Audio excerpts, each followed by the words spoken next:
പ്രാർത്ഥനായോഗങ്ങളിൽ മതവികാരം വ്രണപ്പെടുത്തിയെന്നാരോപിച്ച് ഉത്തർപ്രദേശിൽ ഇന്ത്യൻ ശിക്ഷാ നിയമത്തിലെ സെക്ഷൻ 295A പ്രകാരം കേസെടുക്കപ്പെട്ട കത്തോലിക്ക പുരോഹിതനായ ഫാദർ വിനീതിനെതിരായ ക്രിമിനൽ നടപടികൾ സുപ്രീംകോടതി വെള്ളിയാഴ്ച സ്റ്റേ ചെയ്തു. ആരോപണം ഉന്നയിക്കപ്പെട്ടിരിക്കുന്ന വിനീത് വിൻസെന്റ് പെരേര എന്ന പുരോഹിതൻ സമർപ്പിച്ച ഹർജി പരിഗണിക്കുന്നതിനിടെ ജസ്റ്റിസുമാരായ വിക്രം നാഥ്, സന്ദീപ് മേത്ത എന്നിവരടങ്ങിയ ബെഞ്ച് ഉത്തർപ്രദേശ് സർക്കാരിന് നോട്ടീസ് അയച്ചു. കേസ് കൂടുതൽ പരിഗണിക്കുന്നതുവരെ വിചാരണ നടപടികൾ സ്റ്റേ ചെയ്യാൻ കോടതി ഉത്തരവിട്ടു.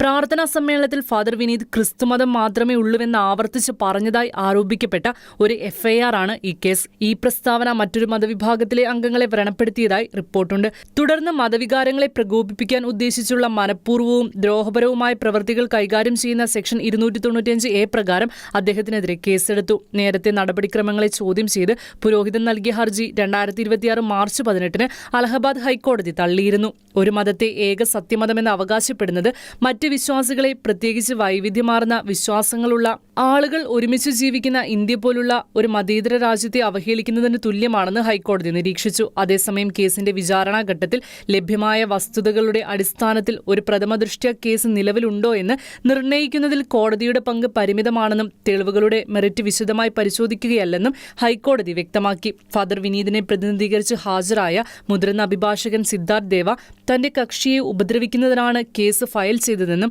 FIRലെ ആരോപണങ്ങൾ IPC സെക്ഷൻ 295A പ്രകാരം ഒരു കുറ്റകൃത്യമല്ലെന്നും വാദിച്ചു. ശരിയായ ജുഡീഷ്യൽ പ്രയോഗമില്ലാതെയും മതിയായ പിന്തുണാ തെളിവുകളുടെ അഭാവത്തിലും മജിസ്ട്രേറ്റ് കുറ്റപത്രം ശ്രദ്ധിച്ചുവെന്നും അദ്ദേഹം വാദിച്ചു. സുപ്രീംകോടതിയുടെ ഇടപെടൽ ഇപ്പോൾ വിചാരണ താൽക്കാലികമായി നിർത്തിവെക്കുകയും ഫാദർ വിനീതിന് ഇടക്കാല ആശ്വാസം നൽകുകയും ചെയ്യുന്നു.